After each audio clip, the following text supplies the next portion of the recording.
Welcome to this episode of What's Happening in Waupaca. I am thrilled to be at Waupaca's new Eco Park. This is an absolutely beautiful park that you have to come and check out. The whole dedication is today.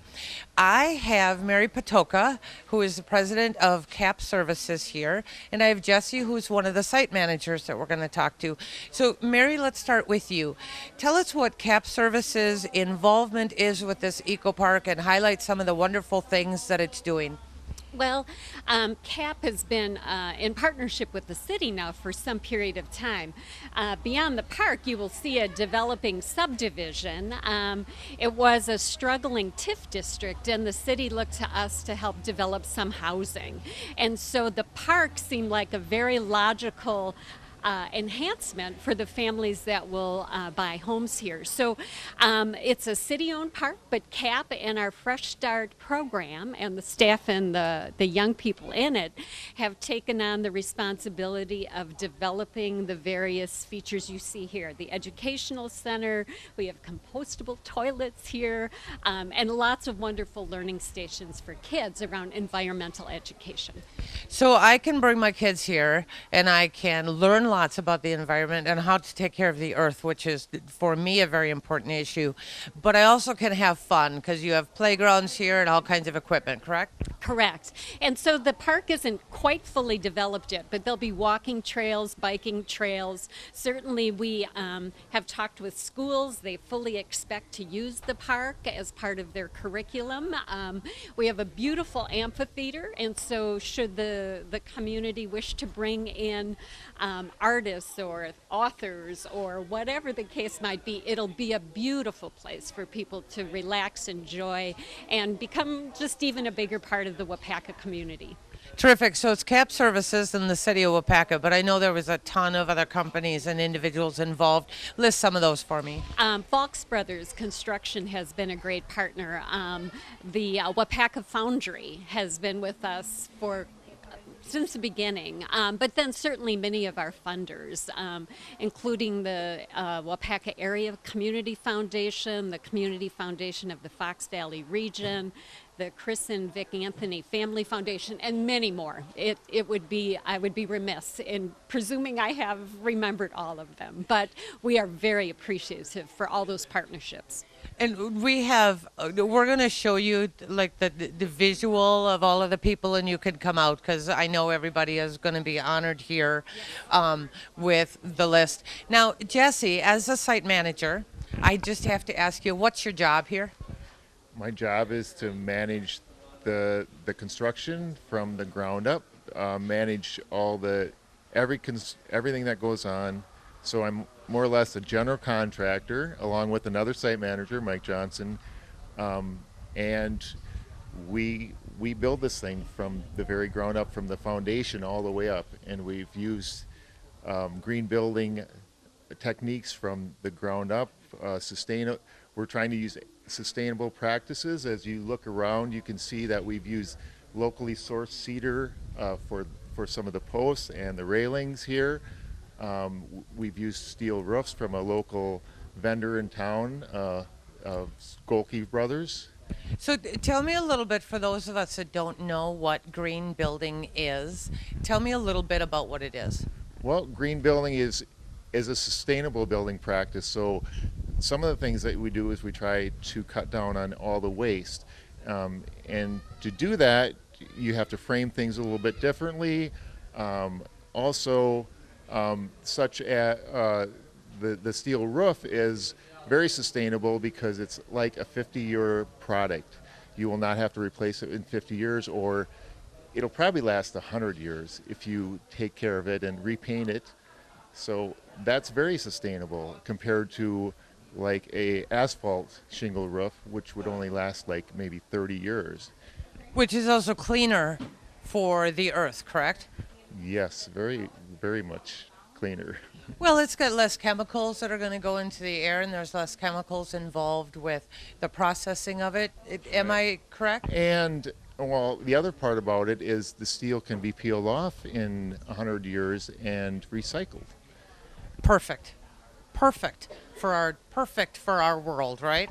Perfect for Yes. Yeah, it is. So tell me, Jesse, tell me, since you have been involved with this, as I look around and see so many things, tell me what your favorite part of this park is. I think the favorite part is building with the cedar logs, which is more kind of an artistic thing because it's not the logs aren't straight, so you have to sort of artistically shape things to make them fit. Uh, And they're beautiful. I'm looking at one of the posts, and Crystal got a shot of it. It's beautiful. It's just very natural looking. I, yes, that's what I love about it. It's more the artistic, and you get to be a little more creative.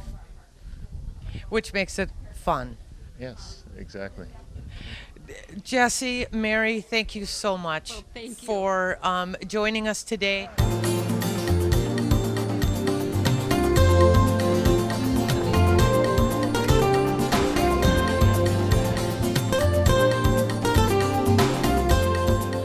Go ahead. Here at the Eco Park, we came up to the amphitheater, and I happened to find Aaron Jensen and Bob Falks, who Falks Brothers, and I'll talk to you in a little bit about this, but Falks has been an integral part of the planning with a lot of other people of the Eco Park. But Aaron, it is nice. We just talked a couple of weeks ago about the amphitheater and everything. You've got a great view up here, but tell us a little bit about it, and tell us a little bit about Connie Aubert. Yeah, this is a really neat piece, I think, in this park. Connie Aubert, she worked at UW Extension, had incredible influence in the community, not only with this park and the beginning stages of it and getting schools involved, engaging interest, but also we worked on multiple things with her, and no one really had a passion like she does for making the community better, and she was striving to do that with everything she did. We wish she could be with her or us today. I know she's in St. Louis and she's going to be watching this, and we say hi and hope everything's going well. But yeah, this will be a beautiful spot. It's a great view. I think there's going to be a plan to basically plant some trees here, buffering the highway. I could see this spot being used for, we were just talking weddings, or obviously the educational events that we planned on, and all of that. So I think it's a great piece. Oh, it's absolutely beautiful, and I love seeing all of the green building that's going on.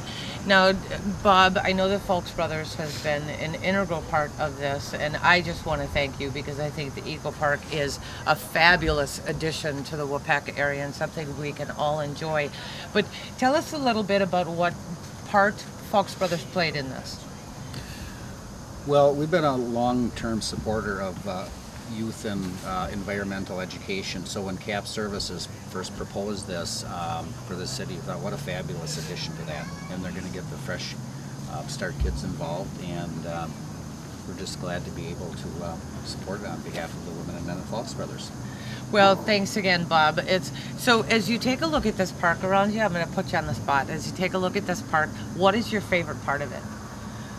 I think the flora and the fauna, there's a lot of things that aren't in bloom now that have passed, but there's a wide variety of eco-diversity here between the forbs and the grasses, and there's been some restoration and some native plantings, and it's just a great ecosystem. It's a terrific place to learn a little bit about not only the environment and what's around us, but how we can care for it as well, too. That's exactly right, because this is a circle of life, and everything is connected, and the little bugs start out eaten by the bigger bugs, and then there's the plants and the birds, and it's just great, and it's a fabulous location. Yes, it is. Very easy to get to, and I know it's part of the development, and I know CAP Services has had a part in some of the homes around here, so it really is an all-out community and organizational affair. So tell us a little bit, Aaron, about something coming up this fall here as far as the opportunities here at the Eco Park, or any classes that we can take. Sure, and I think what we're going to do is we're going to keep working, and substantial completion will be done before the snow flies is the hope. And then I think we're going to start ramping stuff up in the spring, summer.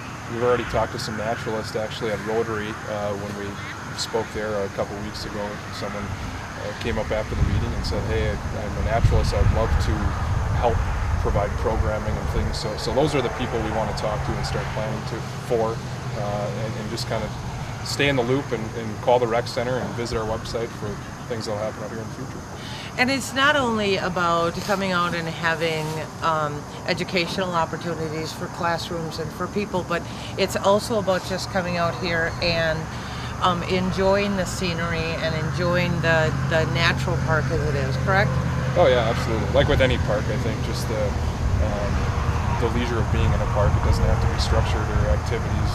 Anyone can enjoy being outdoors and doing what they want. And I think that's a whole other aspect of this. So. Terrific.